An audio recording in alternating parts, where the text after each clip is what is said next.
You're watching CCN, Clarksville Community Network. Produced by Goodwin Productions. Powered by CDE Lightband.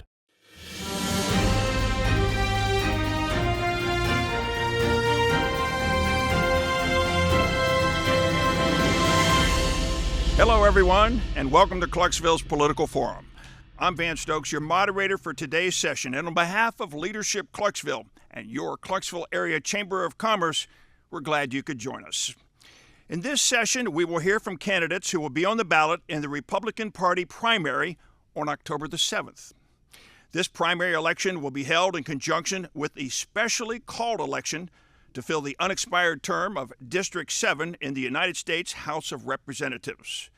Following the primaries, the specially called general election will be on December the 2nd. This election is being conducted to fill the seat of former Representative Mark Green, who resigned from his position in July. The candidates who will be on the ballot for the Republican Party in the October 7th primary joining us this morning are Mr. Joe Leurs, Mr. Stewart Parks, Mr. Jody Barrett, Mr. Mason Foley, Mr. Lee Reeves, Mr. Gino Bulso, Mr. Trace Wittum, and Mr. Matt Van Epps. The 7th Congressional District of Tennessee is located in parts of Middle and West Tennessee. Although most of the area is rural, a significant amount of the district's votes are cast in Davidson County, Montgomery County, and Williamson County. This district also includes the Tennessee areas of Fort Campbell. We will begin this session with each candidate having 2 minutes in which to present opening remarks. And following this segment, we will then turn to our panelists for questions.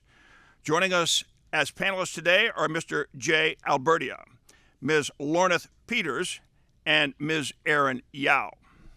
Each candidate will be given 1 minute to respond to each question, with the first response from our candidates coming in a rotating order.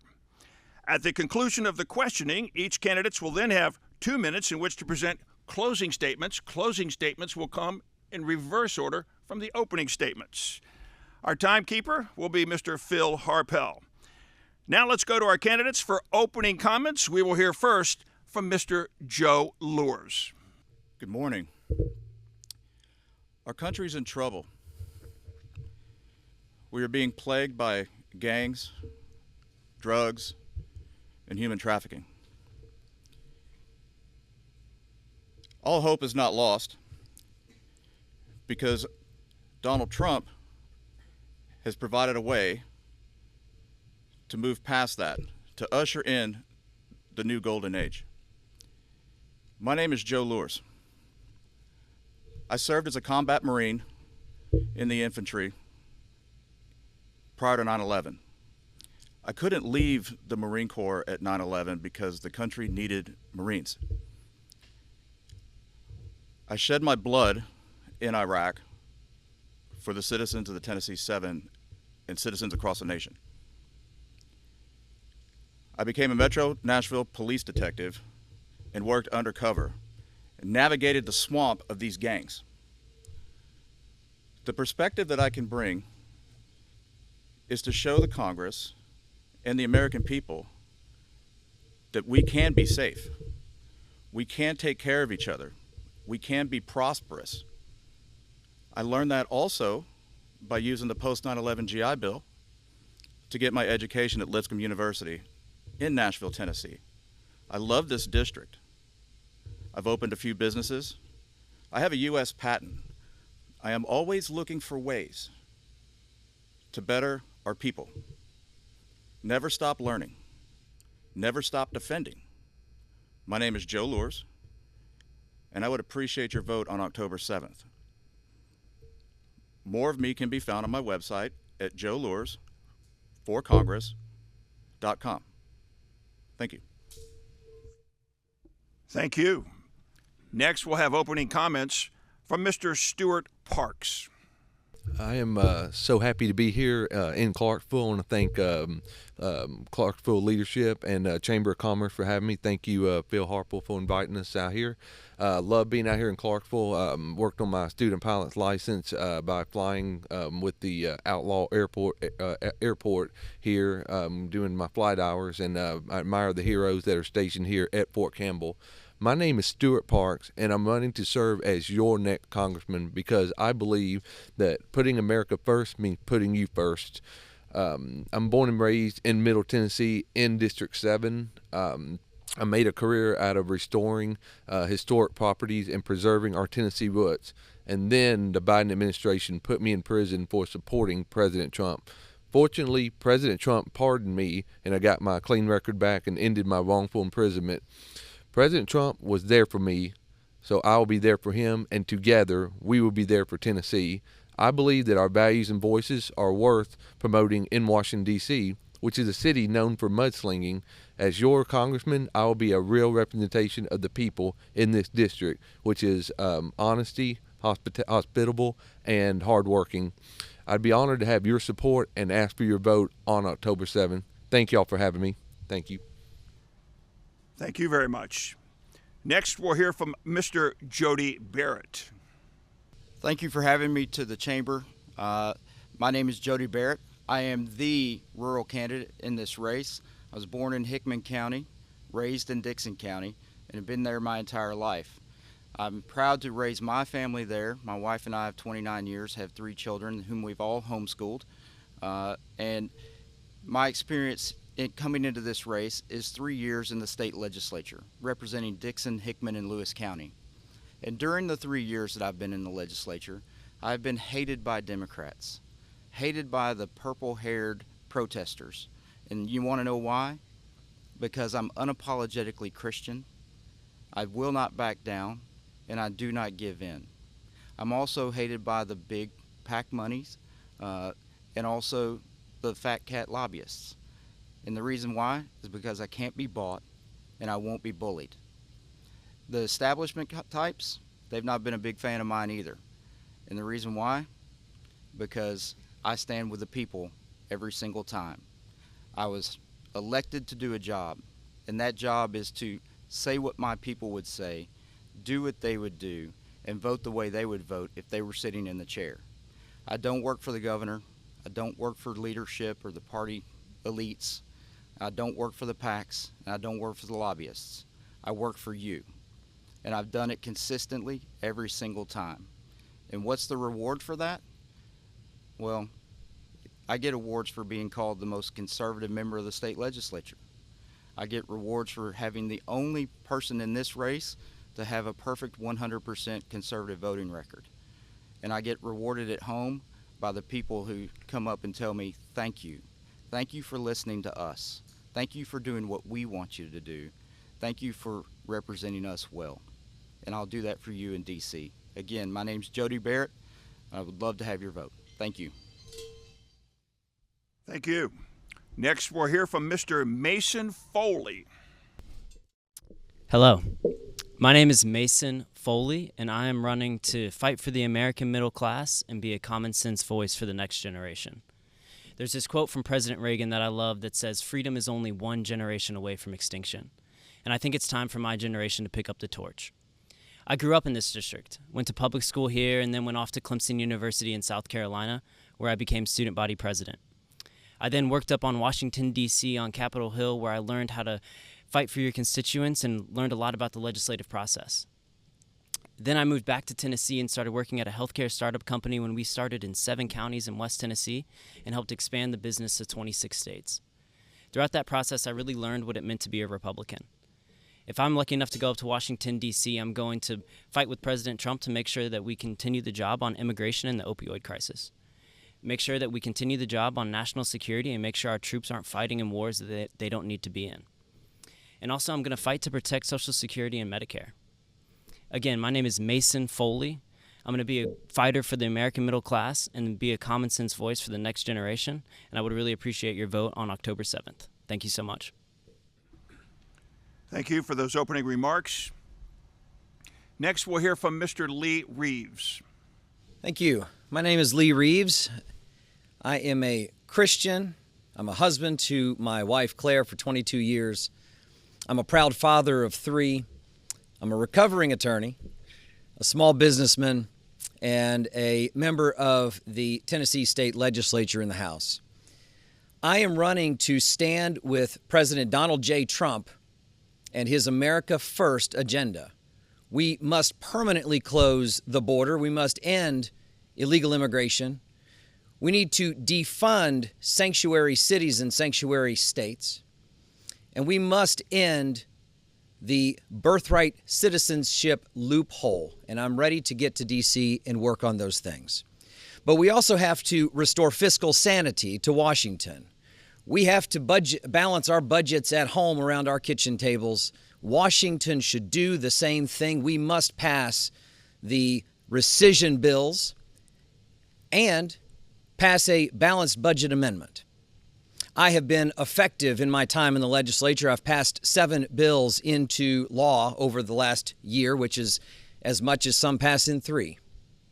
I have passed an illegal immigration bill saying that out-of-state driver's licenses issued to illegal immigrants will not be recognized here in Tennessee.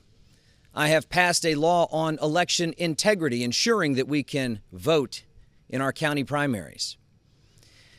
And I will continue to work in D.C. for the people of this district. If you will send me there, LeeReeves.com. Thank you for your vote. Thank you for those opening remarks. Next, we'll hear from Mr. Gino Bulso. The preamble to our Constitution tells us that our nation was founded to establish justice, to ensure domestic tranquility, to provide for the common defense, to promote the general welfare, and to secure the blessings of liberty to ourselves and our posterity. I am running for this congressional seat because there is work to be done, ladies and gentlemen, to secure the blessings of liberty to our posterity, to our children and grandchildren. We have a solemn obligation to hand on to our children a better America than we inherited from our parents and our grandparents. But those liberties are under attack, not from a tyrant an ocean away, but from our own federal government, which has grown well beyond the scope of its powers under our Constitution. It taxes too much, it spends too much, and it has now created a national debt of $37.2 trillion that we will be passing on to our next generations. That is wrong. The foundation of our country is the family. The family needs to be able to keep the wages that it earns. We have normalized this idea that our federal government is entitled to take 30 or 35 or 40% of the family's wages. That is wrong. We need to reduce the tax burden, we need to reduce government spending, and we need to reduce the cost of living that all our families are currently struggling with. I look forward to joining with President Trump, fighting by his side to reduce the size of government, to reduce taxes, and to give our children a better America than the one that we inherited.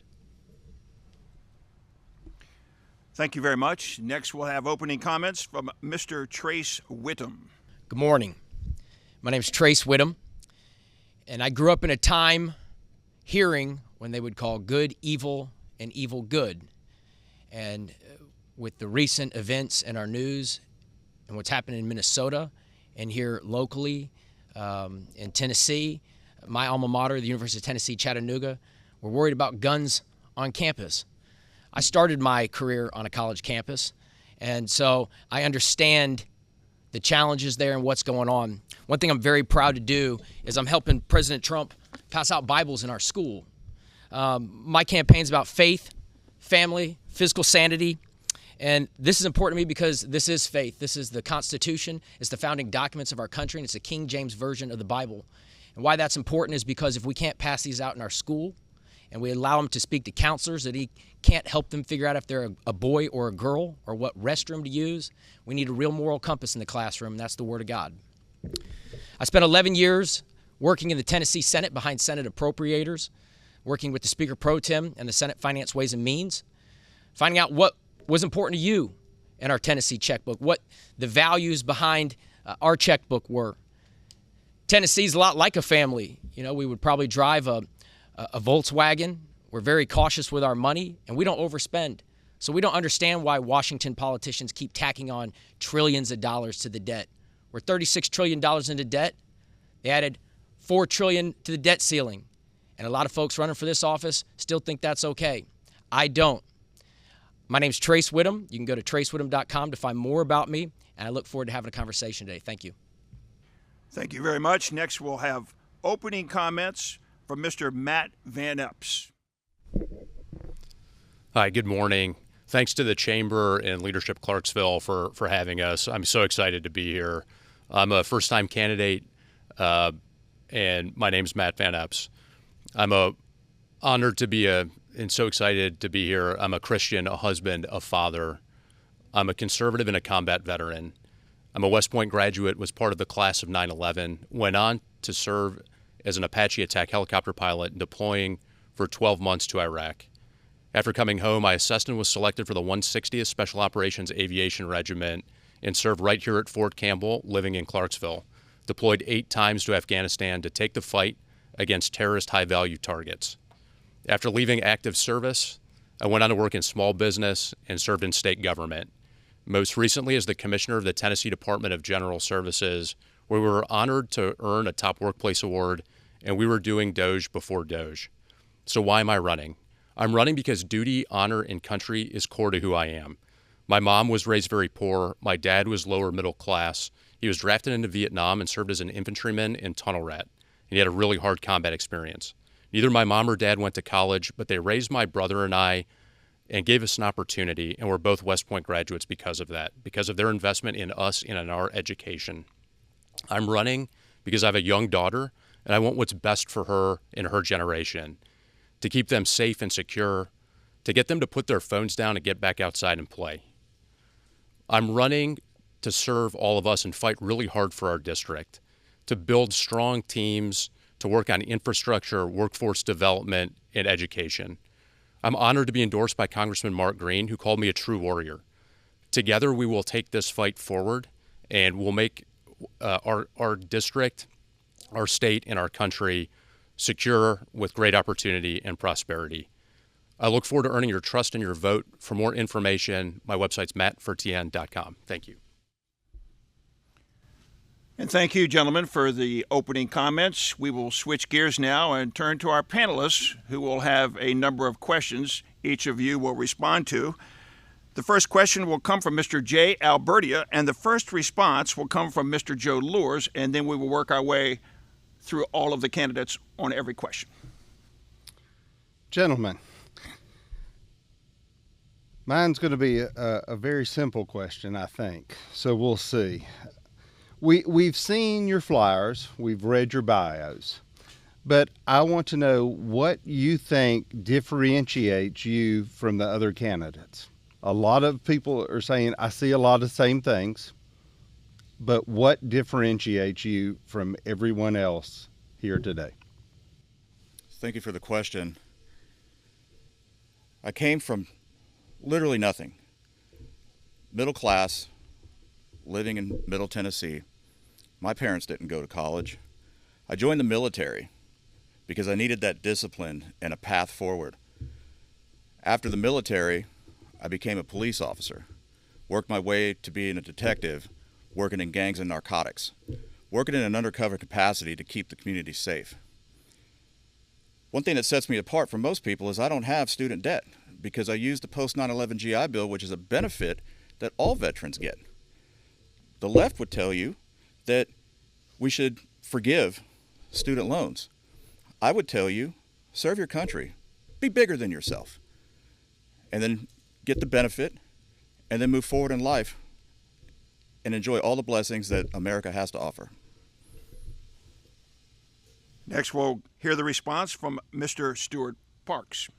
That's a great question, and thank you for asking. What What sets me apart from the other candidates is, one, I'm unvaccinated. Everybody in the district knows about it. I didn't yield to the oppressive vaccine mandates that, quite frankly, was just it was just a placebo. You had a 99% survivability rate by remaining unvaccinated, as this was a fabricated illness that was, shot around the world by China.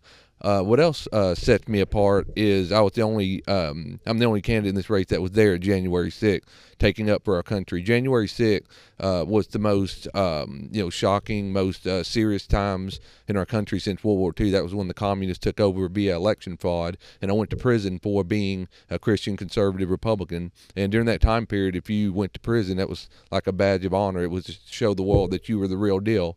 And my grandparents are both born in this district. I'm also born in this district, so District 7's in my DNA. That's my response. Thank you very much. Next response will come from Mr. Jody Barrett. Thank you again for the question. What separates me from the rest of the candidates in this field is I'm the only one that's already been in the fight. As I said, for 3 years, I've been attacked by my own leadership, by my governor, by the PACs, the big money PACs that are threatening and running ads against me all the time in my own district, telling everybody what a terrible person I am. And you know what? I haven't buckled. I haven't backed down, and I won't budge. And the reason for that is because I represent the people. They're the ones that elected me. They're the ones that I work for. They're the ones that are going to re-elect me when time comes to do that. And I hope that you'll give me that opportunity. The other thing that separates me is, once again, I'm the only one that has a perfect conservative record. You don't have to guess what I'm going to do when I go to D.C. for you. You can look at my record. You can look at the type of bills that I've passed. You look at the bills that I write and that I co-sponsor. And you know that I'm going to do the same thing when I get to D.C. The rest of these guys, you're going to have to guess and hope that they do what they say they're going to do. Thank you. Thank you. Mr. Mason Foley. Thank you so much for the question. What makes me different from everyone else? Obviously, I'm the youngest guy in the race. If I win this race, I'm going to be the first Republican Gen Z member of Congress. And I think what that shows is that my generation is behind the president, not just for these 3 years, but long after he leaves. The Democrats are so great at electing young people and Republicans aren't, and I'm going to be the champion to fight against them. I also think what separates me apart isn't just my background, but it's what I'm going to do in Washington once I get up there. I've spent the past 4 years focusing on rural health care, and I think that Republicans as a party, we've really seceded that issue to the Democrats. And if I go up there, I'll be able to talk intelligently about health care and a lot of these other issues that are important to the people in my generation. Again, my name is Mason Foley, and I would love your vote. Thank you very much.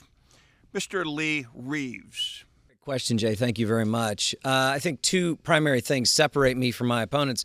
The first is that I have consistently stood with President Donald J. Trump since 2016, every step of the way. I also do what I say I'm going to do.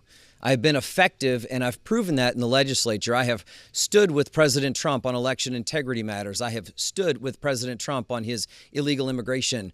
I have been the most vocal proponent of ICE cooperation agreements, also called 287G, in our communities, and have encouraged our sheriffs to adopt that model so that they can enforce immigration laws in our community, in our jails. So with that, I would like your vote. I appreciate it. Thank you very much. Thank you. We'll hear the response from Mr. Gino Bulso. Jay, there are two things that distinguish me. First, I'm known as a constitutional conservative. I love the Constitution. I believe most Americans do, and I think most Americans know that our federal government is actually not complying with it. Secondly, I have the most conservative legislative record of anyone in this race. I'm proud to say I've passed 24 laws in the time that I've been in the Tennessee General Assembly, which is more than all of the other representatives running combined, on the most conservative issues. The Baby Olivia Act, which was a wonderful pro-life bill. The Lake and Riley Act, which was an act that allows young ladies to protect themselves with non-lethal weapons on our colleges and university campuses. The bill that prohibited biological boys from participating in girls' athletics or entering girls' locker rooms, is a bill that I wrote, that I sponsored, and that I successfully passed into law. There are many others, Jay, but it's those two things. I'm a constitutional conservative, and I have a strong history of passing conservative legislation. Thank you very much. Mr. Trace Wittum. I'm 38 years old, and I did start my political career on a college campus. That's where your truth is challenged. You got to stand up and speak out. And here we find ourselves in extraordinary times, and Mark Green quit on us. And right now we're looking for someone who's ready. And I didn't just join this fight. Like I said, I started on a college campus. I served the appropriators in our state for 11 years. And then in 22, I ran for the 5th Congressional District when they first redrew that, because I knew, just like your education, K through 12, I took 11 years in the Tennessee Senate to learn what was mattered to you and to be ready for moments like this. I ran against our U.S. Senator last year, and 43,000 Tennesseans stood with me because I've been right on the issues. Mark Green quit and gave us a time that said, who's ready? You're looking at my opponents, and they all told you they wanted to go to Nashville. The fight was in Nashville. They need your political money and support in Nashville, how much they're going to do for you in Nashville. After 3 years, they've already tried to find something else to do. I'm still in the fight. I'm staying ready, and I won't quit on you. Thank you very much. And Mr. Matt Van Epps. Well, thanks so much for the question. In addition to being a first-time candidate, my background in special operations, small business, state government, and still serving in the National Guard is well-rounded, and it's real boots-on-the-ground leadership experience. But this race is not about me. It's about teams and team building. In addition to being honored to have Congressman Mark Green's endorsement, I've been endorsed by dozens of local officials, many from right here in Montgomery County. I lived in Clarksville. I served at Fort Campbell. Fort Campbell is an incredible asset. It's an asset for our country, with the 101st Airborne Division, 5th Special Forces Group, and the 160th Special Operations Aviation Regiment. But it's also a massive economic driver. 4,000 soldiers transition out every year. 36% stay in Tennessee, and I'll work really hard to keep folks staying in Tennessee, to support the EDC and the IDB as we work on infrastructure, education, and workforce development, and excited to be a part of that. Thank you. Thank you. Let's turn now to our next panelist, Ms. Lorneth Peters, who will have the question for the first response coming from Mr. Stewart Parks. If elected, what are your top 3 priorities, and how will those priorities positively impact the communities you serve? Mm-hmm. Thank you for the question. So my top 3 priorities are the economy. We got to undo all the horrible restrictions and everything that the illegitimate Biden administration imposed on us and tried to cripple our American businessmen. The economy, again, I can't stand seeing people pay so much in taxes. I hear people say, well, I made this and this. Well, that is great, but what you take home is what matters most. It's not about what you make, but how much you take home. So I talk to voters all over the district, and they're fed up with these regulations, and they want them repealed and taken away. My second priority would be election integrity. Again, I talk about January 6th. The whole reason why we were there was to be peacefully present to protest an election fraud that took place, and then you saw what happened with the Biden administration. We had the worst 4 years out of any president administration that took over. And then my third priority is getting all these illegal immigrants, and that will cause crime to sharply fall all over Tennessee. Thank you again for the question. Thank you. Mr. Barrett, you have the next response. Thank you, Jay. To answer the question, we have to understand the situation that we're in. And what we're trying to do here is not start a new term. We are filling the shoes of someone who quit on us and left this seat vacant. So we only have a very short period of time remaining in this term. So the first priority is to save the seat for the Republican Party. And the reason we have to do that is because the margin is so thin in D.C., with only a 5-vote margin now. In order to get President Trump's executive orders codified, get his agenda in place, we have to maintain this seat. So that's priority number 1.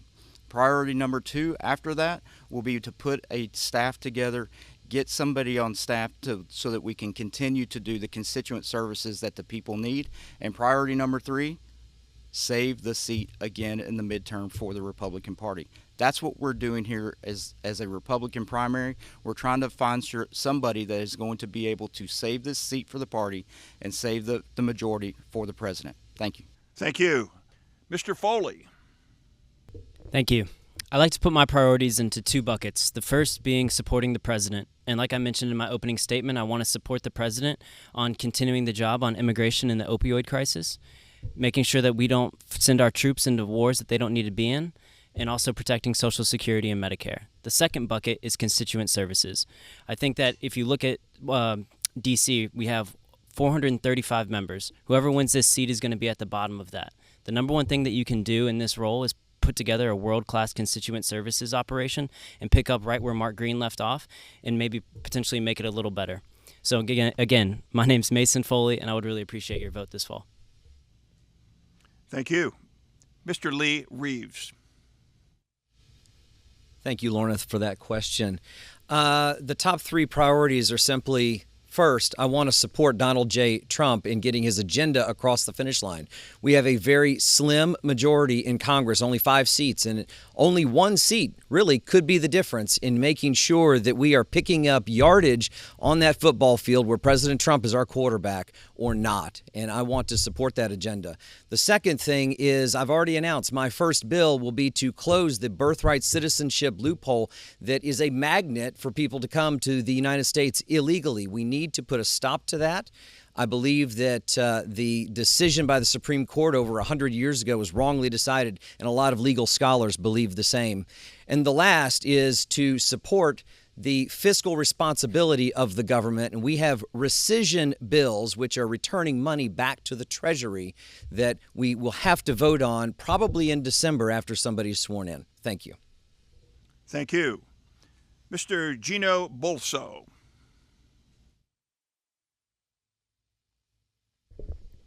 Lawrence, my first priority is going to be federal spending, which is the greatest threat that we have right now.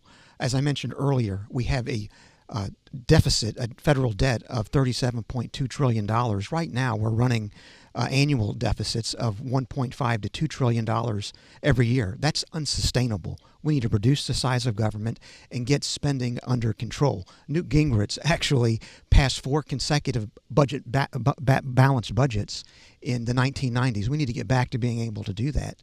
And then secondly, it would be to support President Trump's work on immigration, on securing our border, and making sure that everyone here is a lawful citizen. Fortunately, the issue about birthright citizenship is already being dealt with. In the House, the bill is H.R. 569. In the Senate, it's Senate Bill 304, sponsored by Senator Lindsey Graham. So birthright citizenship is already being dealt with in the Congress of the United States. My role is to assist President Trump in doing the rest of the work that's necessary on immigration.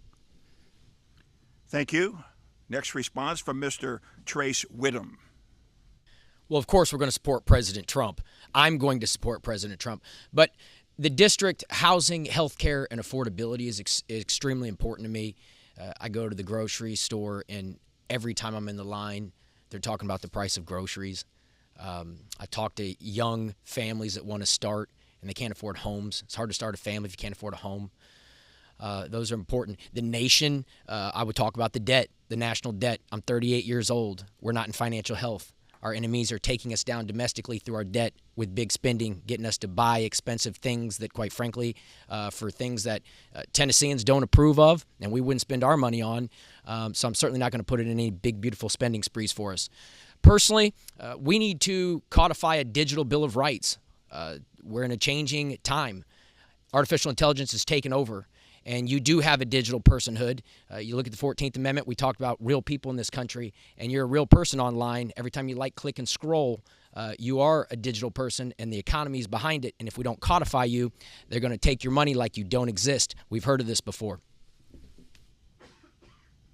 And Mr. Matt Van Epps. Thank you for the question. So my priorities will be in 3 buckets: security, opportunity, and prosperity. On security, I'll work with the President, the Speaker, Secretary Noem to keep our border secure, but I'll also work locally with sheriffs and chiefs, who are some of the first folks I met with, to get them the resources they need to protect our families and our communities. For opportunity, we'll work education, I support school choice and tax credits for that. We'll work with Austin Peay State University and local universities for the internship programs that they have. There's a great 10-week program that's been developed in partnership with the state. I was on the forefront of developing the Governor's Veteran Fellowship Program to bring transitioning service members into state government. Would love to work that. On the prosperity side, I'll work with small businesses and farms to keep taxes low, to grow our economy, and to increase wages. Thank you so much. And Mr. Joe Leurs. The reality is that whoever wins this race is going to go to D.C. at the beginning of December. Then we're going to break for Christmas, and then we'll be back in January. You're not going to learn to navigate the halls of Congress, navigate the swamp overnight. Safety in our communities is my top priority. Working with the Trump administration, the Department of Justice, to rid our country of the cancer that's eating us alive from within with illegal immigration. If you're illegal, you need to be deported, period. Next thing is form relationships with other sitting members. You're not going to introduce anything, but you will have the opportunity to co-sponsor and to help pass legislation such as codifying executive orders. These are the two major things. And the third is your congressman needs to be approachable. He's there to help you. You need to be able to come and navigate the halls. That way they can best protect you and what your concerns are in your everyday life. Thank you. Thank you very much, gentlemen. We'll now turn to our next panelist, Ms. Erin Yao, who will have the first question for a first response, I should say, to Mr. Jody Barrett. In your opinion, what is the most critical economic issue that we face, and what is your specific plan to address it? Thank you, Erin, for the question. Sorry, as I was walking up here. The most critical issue that we face financially is twofold. It's the debt, clearly, the debt that we have. Trillions of dollars. The interest on that debt costs more than anything else that we're spending now in our federal government. And without getting that under control, there's no way for us to really turn this aircraft carrier around and get the economy going back in the right direction. The second thing that is a big issue that we feel at home, we talk about the price of goods. We talk about getting into the housing market. I've got a 24-year-old daughter that just got married and paying $1,800 for a terrible apartment on White Bridge Road in Nashville. How do these young folks, this next generation, experience the American dream? Well, they can't do it when prices are sky high and interest rates are also through the roof. So we've heard the president over and over and over again ask the Fed to lower the interest rates. It has to be done in order to open up this door of opportunity for the younger generation. Thank you. Mr. Foley. Most important economic issue facing our country is the debt, and we need to make sure that we get it under control and that Congress is being smart, just like we've been in the past, and reining it back into the Republican Party of old. The second is housing. Whenever we look at my generation, we have people that can't afford houses. They can't afford to live in the places they grow up. They have to leave their families, and they can't come back home and have the same life that they had. And the way that we address that is by cutting red tape. I think that the Big Beautiful Bill has done a great job at making the Trump tax cuts permanent and putting money back into people's pockets and allowing them to live the lives that they want to live. But we need to do more in making sure that we get housing that's more affordable, that we think smarter about healthcare, and that Americans aren't paying too much to go see the doctor and have choices in the way that they want to treat their families. And I think that President Trump has us on the right track, and if I go up to Washington, I'll continue to do the same. Thank you. Thank you. Mr. Lee Reeves. Thank you for that question, Erin. So the one big beautiful bill that passed earlier this summer was very important to growing our economy. We know that we also need to cut, like the Department of Education. But I'll mention something that hasn't been mentioned yet. We have tens of millions of illegal immigrants in this country as well. And in 2023 in Tennessee, that cost the state, across the state, almost $1 billion, $971 million that year, in emergency health care cost, in education cost, and in law enforcement costs. We need to address that as a critical issue to getting the economy back on track. Thank you very much. Thank you. Mr. Gino Bulso.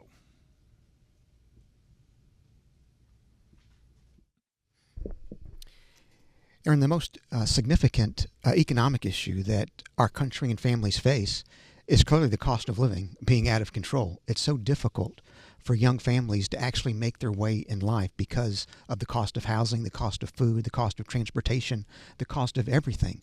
And that high cost is in part a function of the fact that we have a federal government that for many years has been spending well beyond its means, to the point that we are now paying $1 trillion in interest on that national debt every year, which exceeds every federal program except Social Security, on which $1.3 trillion is spent. It even exceeds the amount that's spent on the entire Department of Defense, which is approximately $850 billion. And we absolutely need to make sure that we have funds available to take care of veterans and their families when they come back from overseas conflicts. So in my view, we need to get the cost of living under control, and the way to do that is to rein in out-of-control federal spending and to use suggestions that were made by the Bipartisan Commission on Entitlement Reform from the 1990s. Thank you very much. Next, we'll hear from Mr. Trace Wittum.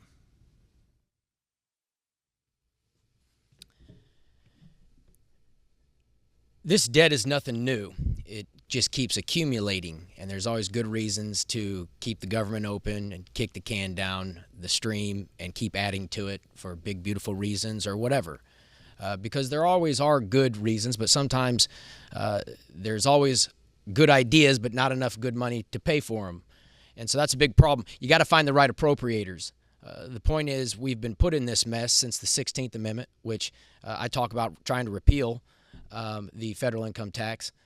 We've literally taxed working Americans in an economy that's changing right now. We are changing to a digital economy, and very disruptive things are happening. So, you look at the banks, who also, back in 2008, were given big passes.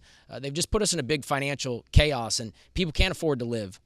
People can't afford to start families. And so, obviously, the debt is huge, but what we're spending our money on is the debt. So you got to talk about the illegals. You've got to talk about all the programs that DOJ has looked at, and they didn't even cut the revenue streams. They just kind of told us about it. So we've got to get those things under control and stop it. Thank you very much. Mr. Matt Van Epps. Thanks for the question. A great economy is low taxes and a good job. And that's what our team is going to fight on behalf of for small businesses and small farms in our district. Montgomery County is the fastest growing county in the state.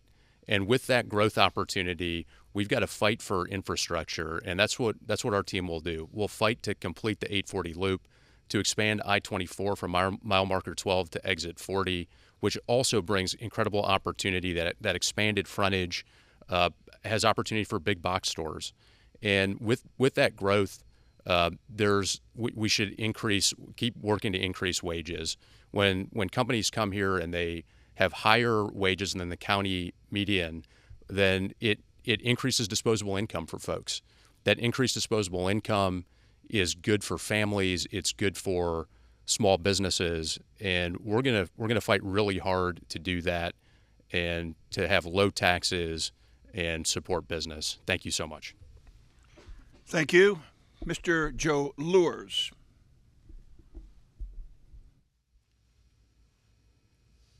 Government spending's out of control. Regular families who are seeking to make ends meet and apply for credit, if you can't figure out a way to pay the bill or have the right credit score, the bank's not going to give you any money. Federal government, on the other hand, will just print more money. So what does that do? As a holder of an MBA, I learned that if you infuse something and you can't counterbalance it, you're going to cause inflation. The dollar is weaker because the federal government keeps printing more money. We need to get that under control. That's number one. Number two, we just need to cut spending. Why are we spending money literally to the Taliban? to the tune of millions of dollars when we were at war with them for 20 years. Why is that happening? Why do we have Sesame Street programs in Middle Eastern countries? Why are Americans paying for that? We need to stop all this bloated spending and put our money back into America, back into infrastructure, and give us the quality of life that we all deserve and pay for. Thank you. Mr. Stewart Parks. Great question. Thank you for asking. My response is the same as when I was on the Tennessee Star program. They asked me what was the first bill I planned to pass once elected, and I plan to take away the 36% capital gains tax, because that's insane. People, work their tail end off, whether, to save money to buy stocks or do real estate investment, and then they turn around to sell it to, receive a nice reward, and then they got paid 36%. That is insane. So getting rid of the high taxes, cutting back on crazy regulations. I talked to so many voters, and one voter in particular was saying he's a small business owner, and he has governors on his diesel vehicles, and it's just tearing up his engine and all this stuff and making life miserable. So he's got to, instead of investing the money somewhere else, he's got to, buy new vehicles and machine parts, and it's absolutely insane. Also cutting back on waste, fraud, and abuse. And you saw what happened with the USAID program. We were sending money over for, homosexual propaganda in countries we've never heard of. So we got to stop stupid spending. So that's my response. Thank you very much. I want to remind you that Election day for the primaries is October the 7th, and early voting will be September the 17th through October the 2nd. Remember, all registered voters are eligible to vote early. No reason is required to vote early. Early voting is held at the Election Commission office located at Montgomery County Veterans Plaza, 350 Pageant Lane. In order to vote in the primary election, you must choose which party primary, Republican or Democratic, you wish to vote in. The state of Tennessee is an open primary state, meaning a registered voter must declare their political party preference in order to vote in a primary. Let's go back to our panelists now. Another round of questions. This one will come from Mr. J. Albertia, and first response will be from Mr. Mason Foley. Number two, guys. If we're looking and considering the global and domestic landscape we're sitting in right now, what do you perceive as the most pressing national security issue that we're facing? Is it the border? Is it Russia? Is it China? Or is it something else? And how do you address it?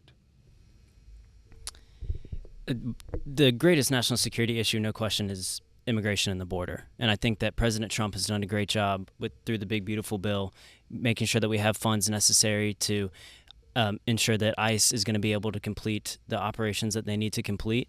But there's still a long way to go. I mean, we need to make sure that, illegal immigrants and criminals or legal immigrants that are criminals that are arrested in the United States are sent back to the countries that they came from. There's so many illegal immigrants that are sitting in our prisons, and we're paying for their health care, 3 meals a day, a roof over their head. We need to get tighter on some of these things and continue to improve. And then I think on some of the other national security issues and particularly the stuff going on in Ukraine and Israel, I think President Trump is doing a great job leading the way there and making sure that foreign countries are starting to pay their fair share. And I would continue to support him if I'm go up to Washington. Thank you so much. Thank you. Mr. Reeves. Thank you for that question, Jay. The biggest thing that we can do in Congress right now is to support President Trump on his immigration efforts. I've been the loudest proponent of ICE cooperation agreements across the country. The One Big Beautiful Bill helped fund some of those programs, but they essentially allow local police and sheriffs, specifically in jails, to serve ICE detainer warrants instead of letting people out of our jails and trying to serve those warrants in our neighborhoods. We need to support that effort. There is a bill up in Congress right now on the birthright citizenship issue, but it has not moved since January. So I will be introducing a bill that I will move through Congress and actually get something done on. I've got a history of being effective and working with people to get things done, and I will work with President Trump on that issue specifically, and I think that is a very important national security issue. Next response comes from Mr. Gino Bulso.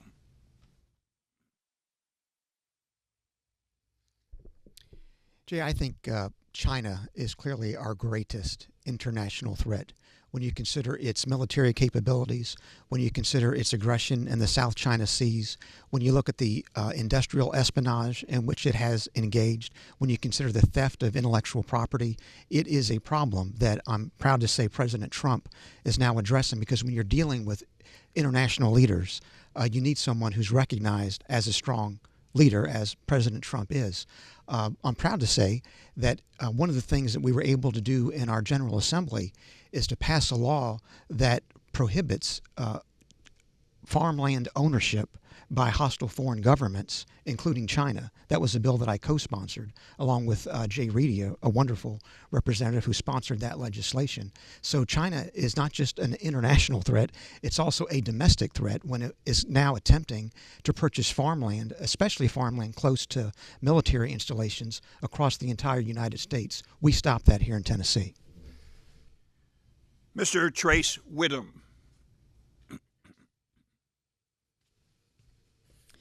Before we get too far ahead of ourselves, there's obviously a lot of things that our enemies are attacking us with. But the nucleus of our family is where it starts. The nucleus of our family is under attack. Our enemies are intellectual. They've come to sow confusion in our children at our schoolhouses. I don't know if they're boys or girls. They sow confusion on our TVs with what they have programmed us with, these leftist communists, these ideologies. And if that's not bad enough, then they start their biological warfare, sicknesses. And then if that's not bad enough, they'll use our politicians and pay for them to go make sure that this stuff is put on us and paid for and put on us. So you got a lot of weak knees politicians in America for the past about 100 years that have tacked on to a debt and allowed the morality of our nation just to crumble. And this all didn't happen at once. This was started with, again, the nucleus of the family when that started breaking up. And so debt will obviously take us physically, but our intellectual ideas of what America is going to take us out too. Mr. Matt Van Epps. Thank you for the question. Our most pressing national security threat and issue is China. China's playing the long game. They see this as a generational fight. We have rightfully shifted our national defense strategy to the Pacific to counter China. They are doing very aggressive maneuvers in the South China Sea. They're sailing now around Australia, doing 1,000 carrier takeoffs and landings, live fire exercises that's very provocative. Additionally, they're making a big push into South America. They've built an export terminal in Brazil, and they're attempting to get grain and other products, building a train to Peru so that they can get those products to China faster. Just a month ago, there were 4 Chinese nationals that were detained in the country trying to bring a fungus in that would have had terrible effects on our crops. We've got to continue to confront China.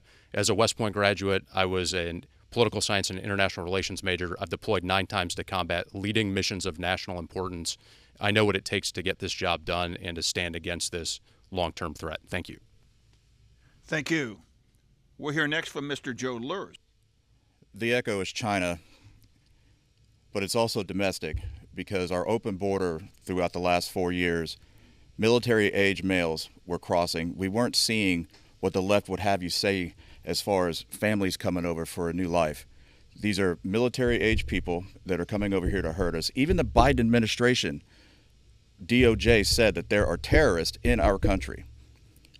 On 9/11, those terrorists were in our country. We need to secure our border, invest in intelligence, share intelligence across all spectrums of law enforcement to keep ourselves safe, because China is here. We don't need to go over there. They are here. And they're right. They are playing the long game. They are weakening us day by day, and it's financially, and then they're buying land to spy on our military, and they're sailing balloons across our entire country, and we did nothing about it under the Biden administration until it collected all of its data, and then we shot it down. That cannot happen. Thank you. Thank you. Mr. Stewart Parks. That's a great question, sir. The biggest threat to our national security is the swamp, our own people that go to D.C., and they're traitors. The reason why I believe that is, you look at what happened to me in January 6th, for example. They threw me in prison, many innocent people in prison, and then let all these illegals come in. And I was in prison with a lot of these illegals, and y'all would be shocked the type of people that are in our country. We have no idea who they are, what they've done. They killed many people overseas and then come over here and get busted with a simple marijuana and gun possession charge, and now they're in prison with me. And you'd be shocked, again, with the human smugglers and everybody that I was in prison with. Also, again, with the swamp, they're our biggest national security threat. You saw they sent all this money, billions of dollars, to Ukraine to give them money for a war that they started, and they have no incentive to stop because they're making all this money. So why would they stop the war with Russia? Communism is also a threat. We can take on any country around the world, but again, if the swamp is sympathetic to communist cause, I mean, they'll go along with, again, the COVID scam that took place. They shut down all our businesses and hurt many innocent people. So that's my response. Thank you. And the last response to this question will come from Mr. Jody Barrett. Thank you, and thank you again for the question. The greatest security threat we have is our debt. It's economic. The warfare that's being conducted today, with everybody's mentioning China, it's economic warfare and it's digital warfare. It's cyber warfare. So our two greatest weaknesses are our debt, which threatens our economy. And the reason that we're a superpower, and the greatest superpower the world's ever known, is because of the strength of our economy, the strength of our dollar. It is the currency that has been used around the world for everything. And that's why it's all constantly under attack by the Chinese. They're trying to weaken our fiscal currency. They're trying to weaken our dollar. And if they can replace the dollar as what's being used by the world governments, whether that's for oil or other things, then they can topple America. The last superpower we saw fall was the Soviet Union. And why did they fall? Not with guns, not with bullets, not with tanks. They fell because they went broke. And they went broke because we attacked them fiscally. And it's the same thing that people are trying to do to the U.S. Thank you very much for those responses. Next, we will turn to our panelist, Ms. Lorneth Peters. Your question for first response will go to Mr. Lee Reeves. We love our small businesses, right?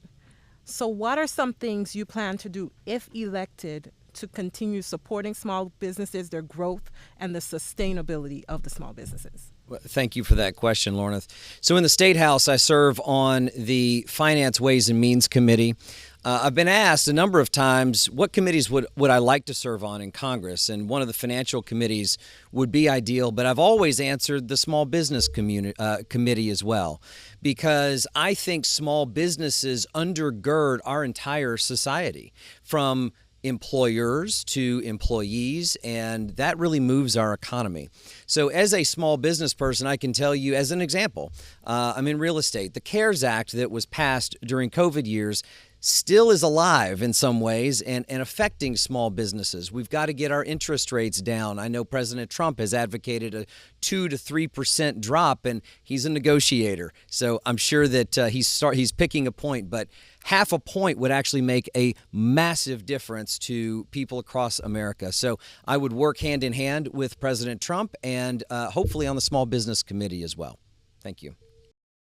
One relates to taxes, the other relates to regulation. First, many of our small businesses, in fact, I'd say probably most, are pass-through entities for federal income tax purposes. They're limited liability companies, limited liability partnerships. And the way to grow our small businesses is to reduce that tax burden that we put on them, which right now is at the personal rate of 30, 35, sometimes 40%. I'm in favor of lowering taxes on families down to 10% so that families get to keep more of what they earn, whether they're working themselves for an employer or they have a small business that has its tax records flow through to the individual. And then secondly, over the years, we've placed a terrible regulatory burden on small businesses. And I'm proud to say that President Trump, both in his first term and now, is in the process of rolling back these unnecessary federal regulations, which are so anti-competitive. And I look forward to helping him in reducing those regulations so that our small businesses can flourish. Mr. Trace Wittum has the next response.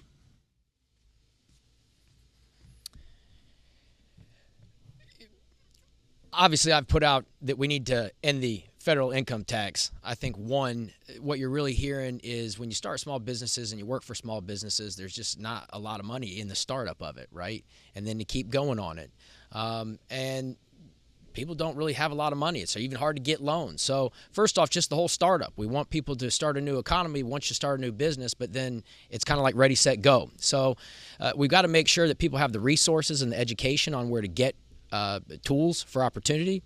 We've got to make sure our banks, who naturally will give loans out to just about anybody, are a little bit more responsible, but are able to give loans to qualified candidates, make sure that money's available for smart things, not just businesses that are shell companies that they funnel money through.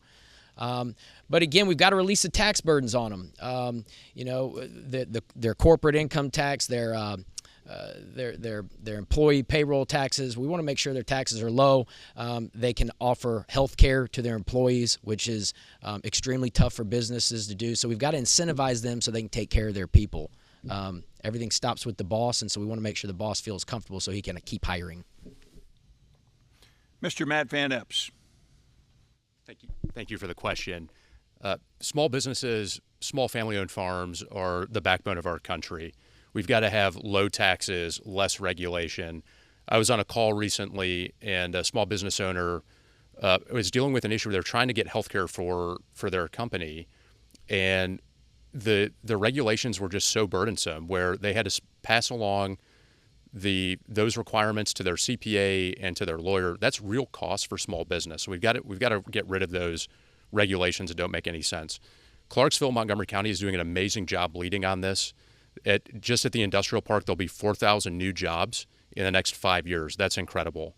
I know there's going to be investment in white-collar workforce and bringing white-collar headquarters into Clarksville, Montgomery County in a site near Tenovo, which is great. And we'll work with community leaders to be a part of that solution to help our small businesses grow, because that's good for families. It's good for our community. Thank you so much. Thank you. Mr. Joe Leurs.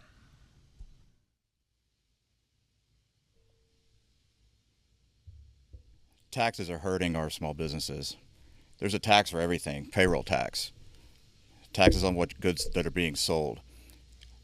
We need to figure out a way to make the balance to where somebody who has an idea, who can contribute, can get what they need.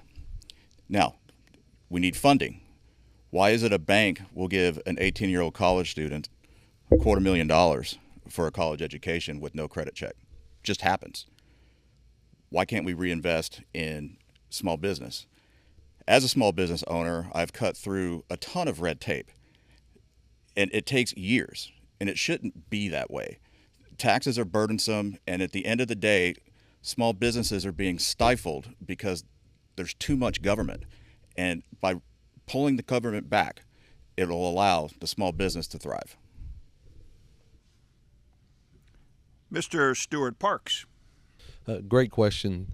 It's a miracle these small businesses and businesses are still around. Just what we've gone through with all these crazy regulations, insane tax laws.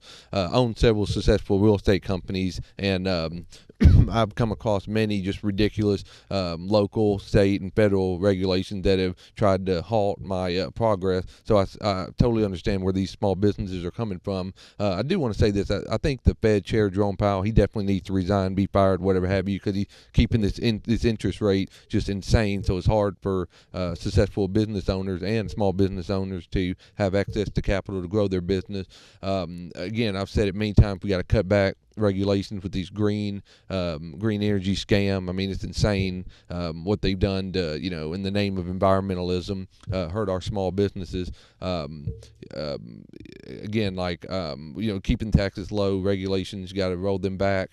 I see a lot on the local level, to be honest, that local levels, that's why people need to vote and keep election integrity, so that if a local politician tries to hurt small businesses, they can be elected out the next election cycle. So thank you. Thank you. Mr. Jody Barrett has the next response. Well, I actually am a small business owner and have been one for the last 25 years. I have anywhere from 15 to 20 employees, and that's 15 to 20 families that rely on my business to pay their bills, to put shoes and food on the table, and books in the backpack, things that their kids need to go to school. I sign the front and the back of a paycheck. I process payroll. And the number one thing that has been the biggest driver of cost and expense for small businesses, for my own and others that I represent, it's cost of health insurance. Ever since we passed Obamacare, health insurance costs have risen 800, 1,000, 1,200% for small businesses. It is drowning small business owners and making it impossible for them to be able to keep good employees. And what do? We just we increase the amount that we charge the employer or the employee that they have to pay, and then we lower the amount of benefits that they get, and we weaken their coverage. It's a bad mix, and we need to repeal Obamacare in order to make that better. Thank you very much. Yep. And we'll have the final response to this question from Mr. Mason Foley. The opportunity to be a small business owner is a major part of the American dream, and like we've seen, the American dream gets further and further out of reach, and small business ownership is a part of that. What I've seen on the federal level that can improve the ability for someone to be a successful small business owner honestly always comes from the Republican side. I think that we need to continue to support and expand the Opportunity Zone program that Tim Scott led in 2017. That has created countless of jobs and revitalized communities across our country. I also think that we need to make sure that our American businesses can be competitive, right? We've seen President Trump, he's done wonders on this. Foreign countries shouldn't be able to come in here and put small businesses out of jobs to offering an inferior product just because we're disincentivizing our companies to perform well. And so on the federal level, I would improve the Opportunity Zone program and make sure that our companies would be competitive. Thank you. Thank you very much. We now turn to Ms. Erin Yao. Your question for the first response will go to Mr. Gino Bulso. The Social Security trustees have forecast the program's trust fund will become insolvent in the 2030s, which would create forced reductions for benefits for retirees. Do you plan to pledge support for legislation that would address the program's finances without cutting benefits? And if so, what policies would you advocate for? Absolutely, Erin, and you're exactly correct. Every year, the Social Security trustees issue a report to the president. This year, that report came in June, and it did indicate that under the current prevailing circumstances, the Social Security Trust Fund will be bankrupt in 2033, which is now obviously only 8 years away. And what needs to be done is that it needs to be put on a firm financial footing. And as I mentioned earlier, this was an issue that Newt Gingrich and the House of Representatives dealt with back in the 1990s through a bipartisan entitlement commission reform program. And it was headed by Senator Bob Kerrey out of Nebraska, John Danforth out of Missouri. And there were many very good suggestions in the bipartisan commission report from the 1990s that we need to pick up again. Things unfortunately got off kilter in the 1990s because of the Monica Lewinsky scandal, but Social Security absolutely needs to be put on a financial footing. That's going to be a priority of mine in Washington. Thank you. Mr. Trace Wittum.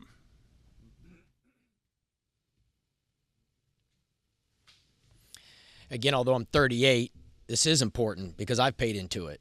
But I'm reminded of my grandfather, who, when we had these conversations, he'd be very upset. And he was a well-off individual, but he said, it's not fair as we paid into this and we bought into this. And here we have another issue of politicians passing big, beautiful things at the time, telling us good things, expecting other generations to keep these promises when politicians wanting to keep their promise to stay in office for the office that they were elected for. So there's no doubt that we have problems with Social Security because they keep bankrupting it and they keep using our money and keeping us in debt. Look, here's the deal. We can't be taxing over $160,000 a year. We got to let people keep their money because if they do bankrupt Social Security, we want to make sure our retirees still have their money and still can live. So that's why affordability is important. But look, I mean, we just got to do everything we can to make sure we stay good to the promise of the people that paid in it. And if we want to stop future generations, and we need to kind of put something out that says we'll stop that. But we got to keep our people with the promises we made. Thank you very much, Mr. Matt Van Epps. Thank you for the question. Fully support Social Security. It was just a week ago that the president had a press conference about all of the work that's been done in this administration currently on Social Security. They're taking very real operational reforms to the program that is saving costs. It's ensuring folks that should not be on the rolls are not on the rolls, making operational improvements. They're making it a digital, they're driving the website and making it, really turning it into an operationally successful program. Those things reduce the cost of the program, and I think are so incredibly important. But we owe it to the folks that have paid in to ensure that it remains viable and successful well into the future. And that also is about supporting low taxes, less regulation, strong economy, so folks have good jobs. And so I'll be fighting on behalf of that with a team that we put together. Thank you so much. Thank you. We will hear the next response from Mr. Joe Leurs. I'm a firm believer in integrity. If you ask me something and I tell you I'm going to do something, I'm going to do it. Federal government, Congress, told us that if we pay into this program, that we are making an investment in our future, because we are taking care of our parents and our grandparents. And then the generations behind us are going to do the same. The model that's being used right now is not working because it's being mismanaged. There's so much that is going on within the Social Security Administration with people that are still on there that have been dead for years. We found that during Doge. We found that there are literally caves with paper and nobody really knows what's going on. Why are we in 2025 and not streamlining the process? What we need to do is streamline the process and keep the program as it was intended, because you promised me and I promised you, but more importantly, I promised my daughter. So as she grows up, she's going to pay into this. And that's where we need to focus, streamlining and be fiscally responsible for it so it remains solvent. Thank you very much. Mr. Stewart Parks. My response to your question is, during the State of the Union, President Trump jokingly turned to RFK Jr. and said, wow, the country's much healthier than we expect. And the reason why he said that is there was people, way past their 100, 120, insane amount of years that have been dead a long time, but they were still on, the Social Security list. And so you elect me, there will be plenty of money by the time you need to tap into it. The inflation, what the problem is this district has has an overwhelmingly elderly population, and their fears are that they'll just run out of money or not be able to afford the inflated cost that they need Social Security for. And so you elect me, I can promise you there'll be plenty of money, and we got to keep the inflation down so that when people tap into Social Security, there won't be any shortages and any fears. We got to cut the fraud. I do not support any type of illegal alien trying to benefit from programs like Social Security, health care, Medicare, and that type of thing. So thank you. Thank you. Mr. Jody Barrett. They've been telling us for 40 plus years that Social Security was going to go bankrupt.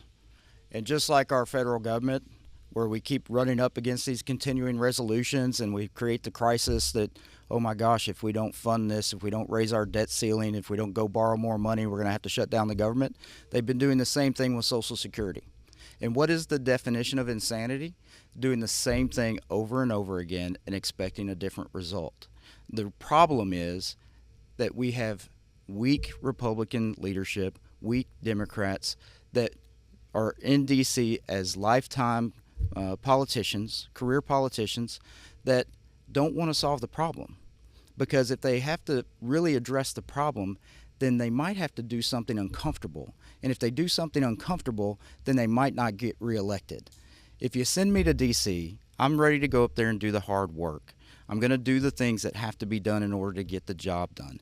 We can't dilly-dally around with this $32 trillion debt and not be willing to touch the biggest thing that we've got that's costing us the most money. Thank you very much. Mr. Mason Foley.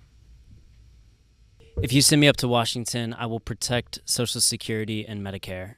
I think that the biggest way that we can start to improve the program is to continue what the president has done by cutting waste, fraud, and abuse.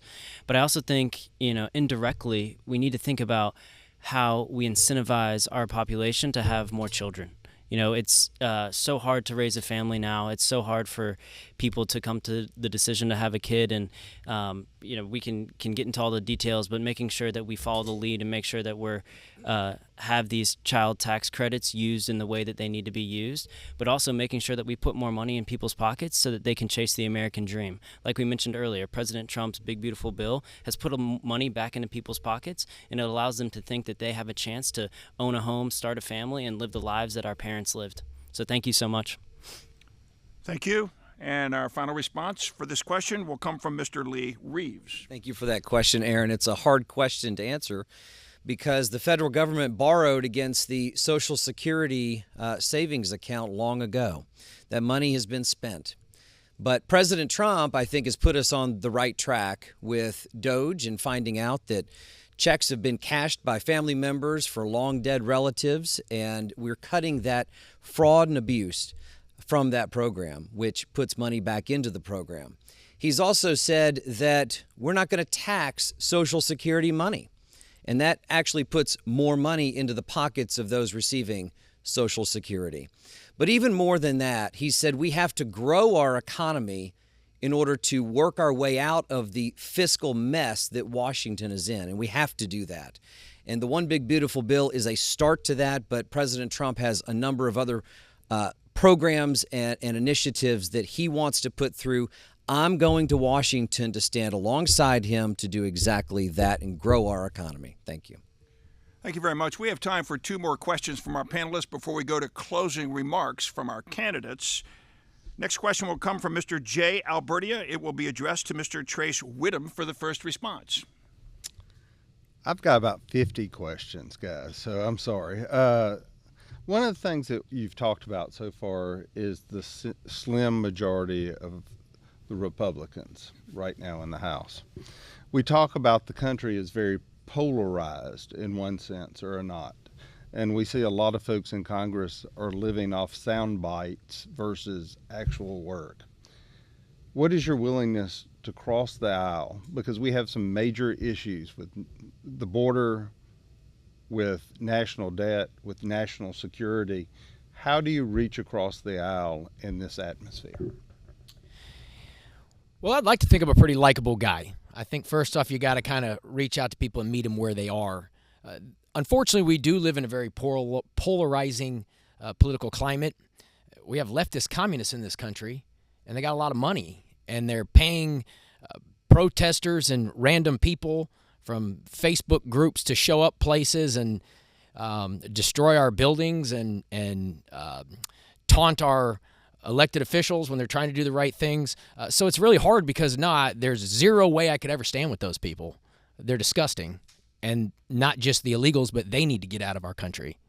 So that's a little divisive. It's strong. But you got to be tough because truth is truth. But if you're asking me, can I go and sit down with a friend and have a conversation on something that's difficult and try to understand their point of view and their empathy? Yeah, I mean, look, I'm here to find the truth and the right solution. And if you have it, it might just be a little bit of understanding that I need to have. But the destruction that's been allowed in these theater charades in Washington, they're gross. Thank you very much, Mr. Matt Van Epps. Thanks so much for the question. As a conservative, how do we reach across the aisle? And I think also as a veteran, that's the opportunity to do that. And that's where I would start. I completed a program in 2019 called the Veterans Program for Politics and Civic Engagement that brought in 20 veterans that are right of the aisle, 20 veterans that were left of the aisle. We did a week-long immersion about maintaining our political ideology. How can you work together as a veteran we've all agreed to serve our country? We did it in combat together. But how can you do that together to find issues that you can work on? I think the first issue that I would work with a veteran on is the national parks. I have a very important and formative experience. My dad, when he was dying from cancer, said he wanted to go to Mount Rushmore. That's where he wanted to go as a family trip, and that's where we went, and it was the most poignant and amazing opportunity. When we can work on those kind of issues for veteran employment, veteran health care. So I think as a veteran, that's where it can start, and it's on an issue where I think we all can agree, and that's on our National Park Service. Thank you. Thank you. Next response from Mr. Joe Leurs. I'm not a fan of smoke and mirrors politics. As individuals, as men and women, from all walks of life, as Americans, we can sit down and talk to each other. The country is very polarized. If you vote for this person, if you vote for that person, now you can't come to Thanksgiving dinner. That makes absolutely zero sense to me. In order to be effective, you have to be able to communicate. And in order to communicate, you have to get a clear, complete, mutual understanding of that other person's point of view, so you know where they're coming from, so you can move forward. You don't have to agree with everything that I stand for or everything that I say or do, nor do I have to do that. But as individuals, as Americans, we can agree on some things and come to this little thing called a compromise, that what's good for me is good for you, it's good for the country. And that's what I hope to bring. As a Marine recruiter in Los Angeles, I learned how to do that. I talked to a lot of people from all walks of life, and that is the secret. And it's really no secret. It's fairly easy. Thank you very much. Mr. Stewart Parks. That's a great question, sir. I can get along with anyone. I've shown that. Even my time in prison, I got along with, murderers, child molesters, craziest criminal background people you can think of. Like I said, it's the far left that's causing this polarization problem in our country. Us here, Republicans, we're nice people, kind people. I get along with my opponents. I don't mudsling. These are very fine people. Voters like that. They like my kind side. I can also be strong and firm when I got to. Take for example, January 6th. Our country, it looked like we were going to lose everything we had with the communist takeover. So that's why we were peacefully present on January 6th. And I know there's a lot of controversy with that, but you see the fake news. Again, the far left is the problem because they own the majority of the large news stations. They can, promote lies and, turn the whole world against us. And I know how that feels because there was a short time there where the whole world thought I was a terrorist, an insurrectionist, just call me all kinds of names. And then once the truth comes out, then, peace comes in. So I'm a firm believer in truth and against fake news and having the left in power. Thank you. Thank you. Mr. Barrett. Working across the aisle is about relationships. It's about having mutual respect for each other. We don't have to agree. You see somebody like Tim Burchett and AOC sitting together in the House chamber, joking, carrying on. They are about as polar opposite as you can be politically, but you can still show respect for someone and have a relationship. But at the end of the day, when you look at politics in D.C. and how things work, again, I'm about trying to be real to people. I can't remember the last time a Democrat broke with their party to cross the aisle to vote with Republicans. It very rarely happens. And in the Republican side, unfortunately, we have some that break off and cause a lot more stress than there really needs to be in order to get President Trump's agenda across the line. And so whoever it is that gets to go up and represent us in D.C., I hope will be somebody that gets in with the team, with our team, with the majority, and works hard to get those things done. Thank you very much. Mr. Foley. Working across the aisle is an interesting topic, and I think that a lot of people get it wrong, right? It's, as Republicans, the beliefs that we have and the principles that I have, I'm happy to work with anyone, but I'm going to have them come across the aisle and talk to us about what we're believing. A lot of the things that they stand for, I don't necessarily want to work with them on. And so, of course, I'll have a conversation with anyone. And I was a Trump Force captain for President Trump's reelection in 2024 and went down to Georgia and knocked doors and talked to voters all over northwest Georgia and really learned that people have a lot of misinformation and don't understand necessarily what our party believes and our mission and President Trump's mission. And whenever you talk to them and educate them, they come over on our side and understand that this is the better way forward for the country. And so I would be happy to talk and work with anyone, but would definitely focus on bringing them to our side. Thank you. Thank you. Mr. Lee Reeves. Thank you for that question, Jay. You've got to approach people in good faith. And you have to be honest and say where you are on things. In the Tennessee state legislature, you'd be surprised how often Democrats vote with Republicans on a number of things that aren't really partisan issues, but are fixes in the law that help move things forward. But some of the most important issues really are partisan issues, and I think you've got to present your case, stay principled, and let people know where you are. I'm not going to dive in front of cameras. That's not my style. I'm going to put my head down and I'm going to work. And I think people really understand and appreciate the serious policy makers, and I think they find ways to get there. So thank you for that. Thank you. Next response. Last response to this question will come from Mr. Gino Bulso.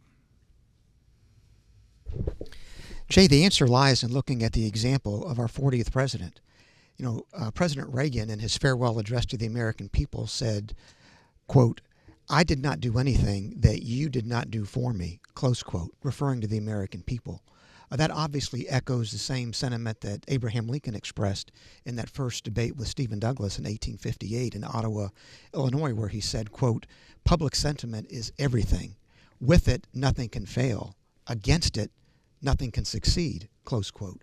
And so the answer lies not just in looking at your fellow legislators, but to resort to the people, because we are their representatives. If you can actually rally public sentiment across the country, it matters not whether it's a blue state or a red state, you can get things done. And that is the way that President Reagan did it when he had Tip O'Neill to deal with in the House of Representatives for his entire presidency. The answer lies in getting to the people and doing the people's work. Thank you. Ms. Lorneth Peters, you have the final question for our candidates before we go to closing remarks. And the first response will come from Mr. Matt Van Epps. This question is focused around education. You know, for many years, we've been focused on after you're done with school, you go straight to college. But we know every student is different. In what ways do you plan to support trade schools and apprenticeship programs? Thank you for the question. Fully support trade schools and apprenticeship programs. I think the TCATs are just incredible. The wait lists have come down, and it's not education. It's not one size fits all for education. I think it's incredibly important to for parents to have choice. So when we talk K-12, I think parents having choice is really important in educational decisions. Support tax credits in for that. And when we think about higher education, Fort Campbell is such a great example of folks that are coming out. 4,000 soldiers a year transition out, 36% stay in Tennessee, and that's a really well-trained workforce. And some folks are already college graduates, some are not, and there are great options with Austin Peay, but also with TCATs and technical education. Welders are making a lot of money, and we should invest in that to give folks the best opportunities they can to enter our workforce with the right skills. That's what businesses need, and we'll work really hard to solve that and be a part of it. Thank you. Thank you. Mr. Joe Leurs. The reality is college isn't for everybody. It costs a lot. Some kids don't want to go. I didn't want to go when I was 19 years old. I didn't see the value. So that's why I joined the military. And then I started to see that in a lot of industry, they don't even care what your college degree is in as long as you have a piece of paper. You can be a military officer in the United States military and have like the most basic degree and be a peer with somebody that has an advanced degree. So with trade schools, I think that we need to focus on that as well, because in an ever-changing environment, if you look at AI, if you look at plumbers, if you look at HVAC technicians, I understand how plumbing works. That doesn't mean that I can do it. I understand how home heating and air works. Doesn't mean I can do it, but there are people out there that love that type of work, and we need to allow them the opportunity to get those certifications because that's what they want to do. I can't work on these computer cars. I can work on an old 1960s car, and that's what's important. So what's good for the student and what they want to do in life to contribute to society. Thank you. That's a great question. So my mother is a school teacher, and I'm really big on education. Part of my background, real estate construction, I hire these guys that go into trade school, and they're phenomenal. Some of the wealthiest people I know are general contractors. So my view as it turns to education and people's career is I want people to have the job and the career of their dreams. And what I don't want to see, and we're seeing this a lot in these universities, I want people to achieve their dreams, whether, being an attorney and going to school, but I don't want them to be, in a hostile college environment where they're punished for loving America and not assimilating or bowing the knee to communist ideas and pressure and all this stuff in these schools. But again, to answer your point specifically about trade schools, I'm a huge fan of them. I encourage people to, if they want to, become plumbers, HVAC specialists, any type of something that requires trade school. Absolutely. We got to also keep the cost down to obtain these types of education. And I'm also big in putting prayers in school and having Christian education in all public schools. That's my response. Thank you. Thank you. Mr. Jody Barrett. Well, on this issue, past this prologue, my parents and my grandparents grew up at a time where graduating high school and going and getting a job that was a blue-collar job and providing for your family was success. That's what they thought was success, being able to go to work right away, put a roof over your family's head, buy a car, do all of those things. And somewhere along the way with my generation in the 80s and 90s, we put this heavy emphasis on college. Everybody had to go get a 4-year degree. And part of that is culture being driven by how we spend our money in the government. When we started putting money into Pell Grants and student loans and making tuition free and all of these things, we were putting a heavy emphasis on sending these kids to college, many of which were not college material. And so now we have to reverse course. So as I say, past this prologue, now we're putting more emphasis on the trade schools.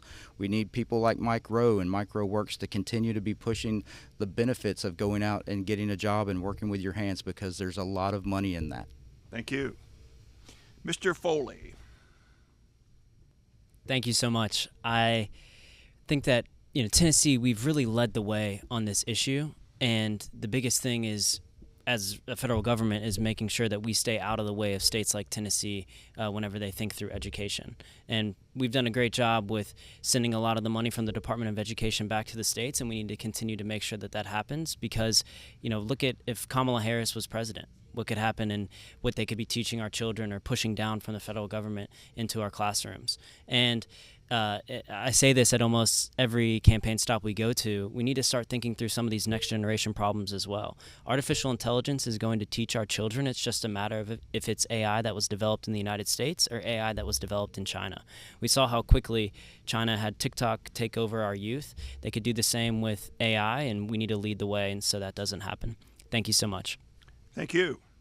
Mr. Lee Reeves. Thank you, Lorneth, for that question. So I'll start by saying my wife and I have 7 degrees between us, and I say it that way because she's got 5, and it makes me look a little smarter. But we also understand what student debt is like, and we understand that neither one of us is in the career currently that we got those degrees in. And so we know that children have different skills and drives and wants in life, and it's not always in a 4-year degree or after. The Mechtronics program at Fairview High School is a great example of that, and that's something the state has funded and promoted, and we've got kids going directly into industry after high school. We've also got people joining the military. I've got a nephew and a niece who've done exactly that. I've got a nephew who started working as an electrician apprentice. So there's a lot of opportunities that actually pay very, very well and can provide for themselves and their families. And I think we should take an all of the above approach in our education. Thank you. Thank you. Mr. Bulso. This is a great question to go out on, Lorneth, and I've got a bit of a unique perspective because I went to a vocational high school. I studied sheet metal. I manufactured sheet metal ducts, with my hands and mechanically with machines as well. As it turned out, I ended up going a different route with my career. I was more of a trial lawyer, and so I've been in courtrooms across the country. But a blue-collar job is just a beautiful way of life, and it's something that we should all support because that really is the backbone of our manufacturing industry. And education is the key to getting out of poverty. One of the things that we have President Trump to credit for is reshoring manufacturing, getting better jobs coming back to the United States. And not just better jobs, but better paying jobs. He's doing a good job of securing our borders and actually getting a workforce of lawful residents, which has the tendency to make wages rise because we are not letting everyone who wants to come illegally across the border come. So education, especially technical education, it's a great way of life. It's a road to happiness for a lot of kids. Thank you. And the last response to this question will come from Mr. Trace Wittum. Well, our colleges and universities seem to just be creating a bunch of protesters that hate America. I mean, you look at places like Harvard, and they're taking down the American flag, and they're calling that education. And then we receive huge bills to pay for that education afterwards. And quite frankly, you probably didn't learn much other than how to keep scamming the system, which they don't even really tell you. I mean, they're not really even telling us how to buy a house, which is the most expensive thing anybody's probably going to buy, would probably be their home on any level. And there's zero education on it. So, you start looking at things Tennessee did. Tennessee promised we put our kids in education, these trade schools. At least when they leave the 2-year community colleges, they leave with some skill to make money and go into the workforce, maybe learn a career that maybe takes a little bit more of a university-type setting. But listen, robots are coming here, and so the hairdressers, they're still going to have jobs because you're probably not going to get a robot to do your hair real quick. So these types of trades are going to be around and important here in the short time, but not in the long term. Thank you very much. That concludes our questions to our candidates. Now we will turn to our closing remarks, which will come in reverse order from our opening remarks. We will hear first from Mr. Matt Van Epps. Thank you all so much. It's an honor to be here today. Thanks to the Chamber and Leadership Clarksville. Really enjoyed the conversation. I think the real differentiator in this race is boots on the ground leadership and team building ability. As a former special operator who lived here in Clarksville and served in the 160th, having worked in small business, served in state government, and still serving in the National Guard, this race is not about me. It's about the team that we're building. In addition to being honored to be endorsed by Congressman Mark Green, I have dozens of community leaders that I've been honored to be endorsed by. Scott Brower is leading my Veterans Coalition, a pillar of the community, a friend and a mentor. And we're building this team so that we can take this fight together. And I'm so excited to do that. We're going to fight on behalf of the community. I mentioned infrastructure. We're going to fight to finish the 840 loop, to fight for federal dollars so that we can expand I-24 from mile marker 12 down to exit 40. We're going to fight to unleash American energy. I'm a big nuclear proponent. The first small modular reactor will be at the Clinch River site in East Tennessee. That's going to have huge impacts across our district and for our state, and we'll fight on behalf of that. When we look at healthcare, Clarksville's leading the way. When government gets out of the way, we see 2 new hospitals coming in Clarksville, and that's so good for the community. It increases access, it will decrease cost, and it'll have really good effects. And the team that came together to do that is just so impressive to get that done. And that's the kind of team that we'll be working with and building. I'll leave you with a final story. There's a long-term family saying in the Van Epps family that my grandparents told my dad and his brother when they were in Vietnam, and they told my brother and me when we were in Iraq and Afghanistan, and that's chin up and head down. That means to stay positive and avoid the bullets. That's what we're doing to take the fight forward. Our best days are still ahead, and we're so excited to be building this team and this momentum to win this race. I ask for your support and your vote on October 7th. Thank you. Thank you very much. Next, we'll hear closing comments from Mr. Trace Wittum. We live in a time of disruption and innovation. Recently, I authored a book called Digital Bill of Rights, A Revolution for We the People 2.100. And the idea was that a 13-year-old going into the workforce or a 60-year-old going basically has a decision to make. You're either going to go out of the workforce or are you going to learn the new ways and adapt. And so a big priority of mine has been education, making sure people are ready for what's coming. Long time working in the legislature, I worked on innovative policies like transport network companies, Ubers and Lyfts, the Amazon carrier that brings groceries to your door. I understood that technology was advancing and changing our way of life. And that's obviously what has caused the haves and the have-nots. There's a huge economic divide that's becoming bigger and bigger. I'm not new to this fight. I did run in 2022, and I ran for the U.S. Senate in 2024 on issues like ending the federal income tax, repealing the 17th Amendment. That's the 16th and the 17th United States Amendments. Look, these have been destructive to our country long term. They've stifled economic development with families, less money in our pockets. And somebody's got to stand up and say something, not just keep getting reelected. Again, we're here in a special election because our congressman quit on us. We have other legislators that are going to quit on their people if you elect them. They're going to do the same thing, expecting a different outcome. I've been right on the issues, and I'm here to tell you I won't quit on you. Over 43,000 Tennesseans stood with me last summer, and 10,000 were in this district because they know I'm right and they know I won't quit on them. I'm Trace Wittum. You can go to TRESWITTUM, tracewittum.com for more information about me. And thank you for having me. Appreciate you guys. Thank you very much. Next, we'll hear closing comments from Mr. Gino Bulso. Thank you, Van, and thank you, panelists, for a wonderful forum and some great questions.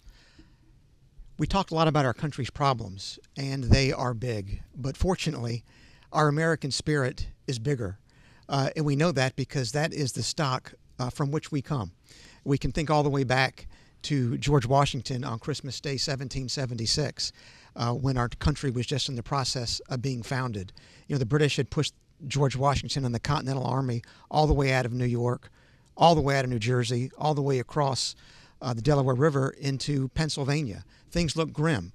But George Washington, with his fighting spirit, with Alexander Hamilton as the captain of his artillery, forged against the British and the Hessians on Christmas Day of 1776, and they gave us this country that is so precious to all of us. And as I said in my opening, it's precious to our posterity as well. All of us have skin in this game. We all have children and grandchildren to whom we want to leave a robust, wonderful country, the kind that we inherited from our parents and grandparents. Kathy and I are in our 40th year of marriage now. We've been blessed with 5 wonderful children and now 8 grandchildren. Our goal is to make sure that we secure the blessings of liberty, both personal and economic, to our grandchildren and to yours as well. And the way that we can do that is something that our founders have also led the way on.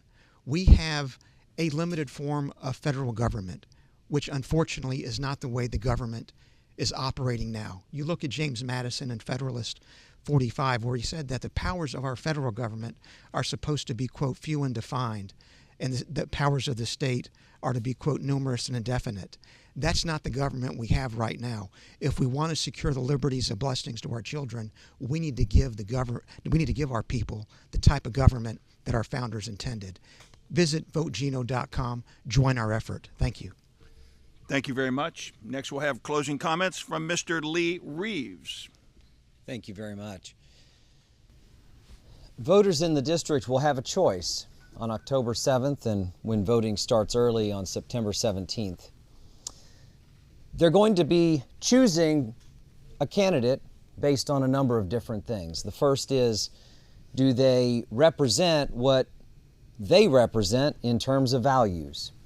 Do they focus on the issues that they care about? And have they been effective at those things and the things that they are talking about? If voters care about those things in that order, then they should vote for Lee Reeves. I have stood with President Trump from the beginning. I'm a resident of the district, which is important. I have promoted and talked about solutions to the illegal immigration crisis. I've said what I will do in Congress on that issue. I'm the only one here that has actually passed a law in the state of Tennessee about illegal immigration, saying that we ought not recognize out-of-state illegal driver's licenses in the state of Tennessee. That is now a Class B misdemeanor here. I have stood with President Trump on election integrity efforts, and I have been the leading proponent of ICE cooperation agreements, and I have met with ICE, and I have talked with community leaders about the struggles they are facing with illegal immigration. I have also served on the Education Committee in the Tennessee State House and on the Finance Committee, and we have passed balanced budgets in the state of Tennessee. We have made educational progress in the state of Tennessee.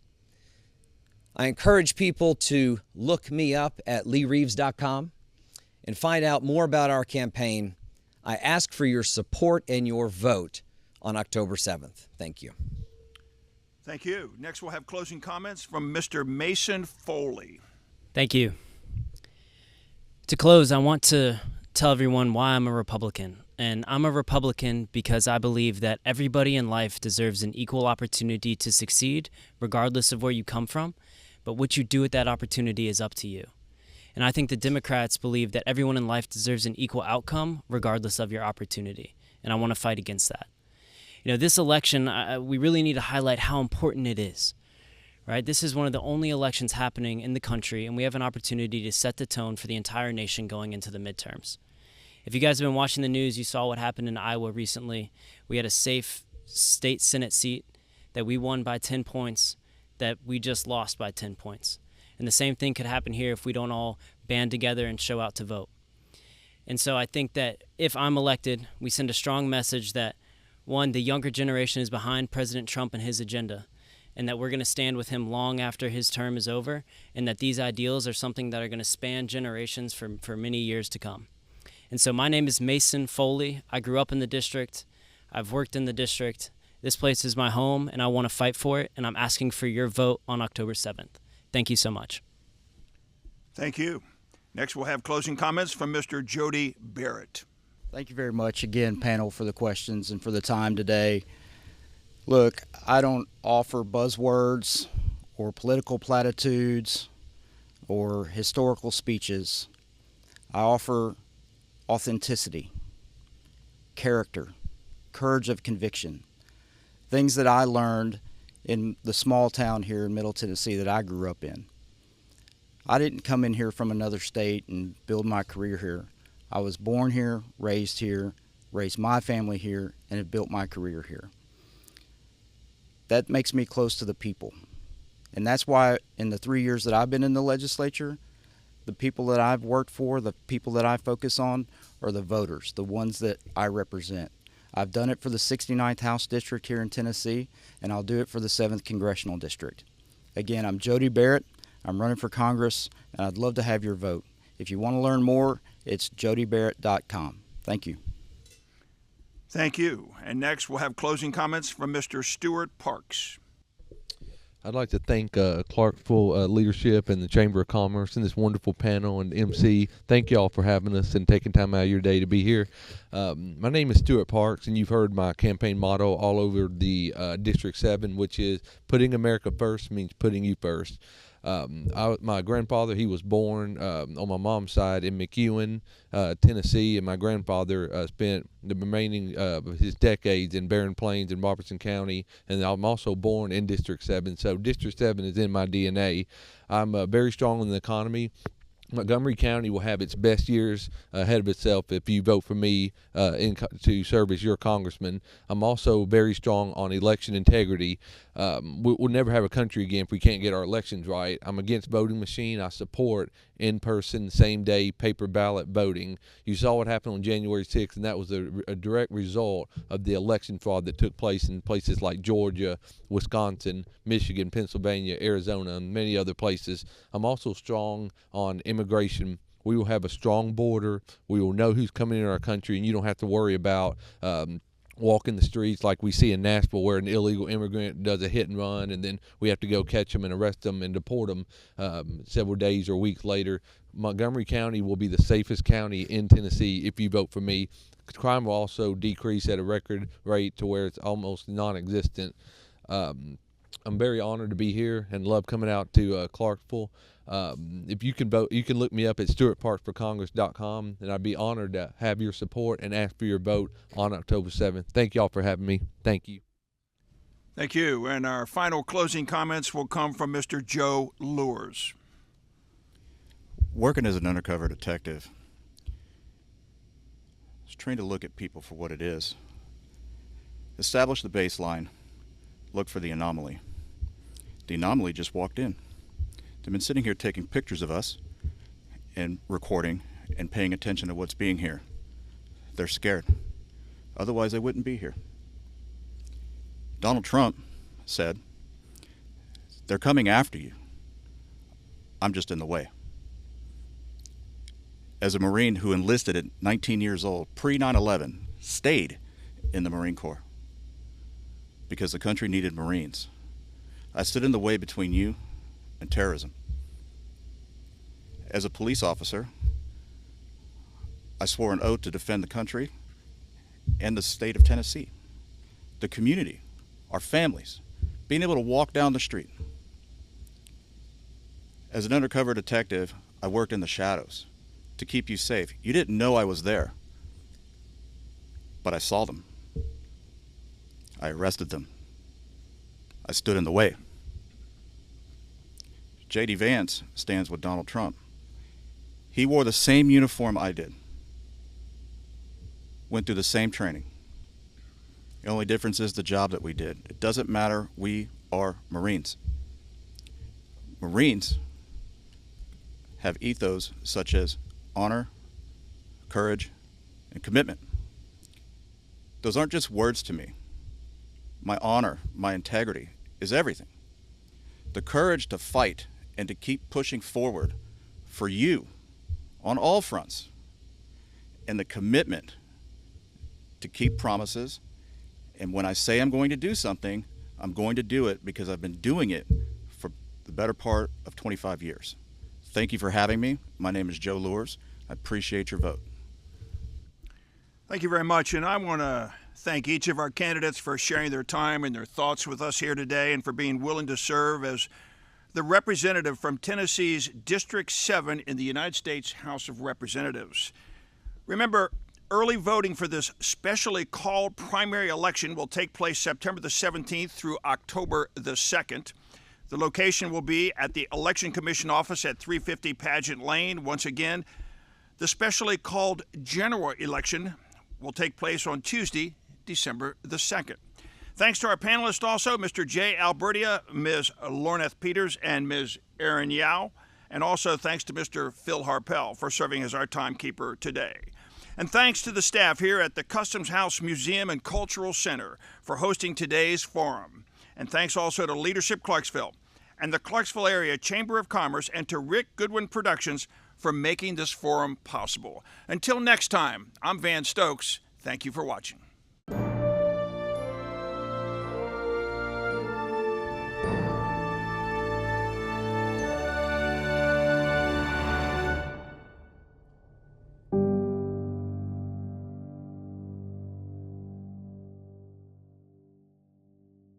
For current and exclusive content, subscribe to CDE Lightband, connecting you at the speed of light.